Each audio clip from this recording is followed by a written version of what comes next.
بسم اللہ الرحمن الرحیم۔ بسم اللہ الرحمن الرحیم۔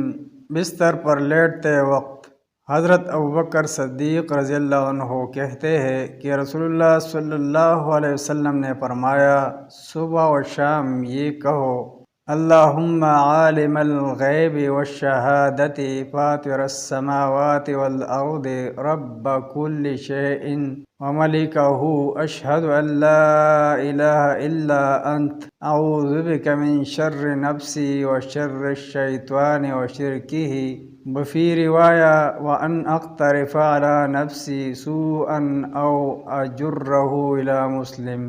اے اللہ، باطن و ظاہر کو جاننے والے، آسمان و زمین کے بنانے والے، ہر چیز کے رب اور مالک، میں شہادت دیتا ہوں کہ تیرے سوا کوئی معبود نہیں۔ میں اپنے نفس کی برائی، شیطان کی برائی اور اس کے شرک سے پناہ مانگتا ہوں۔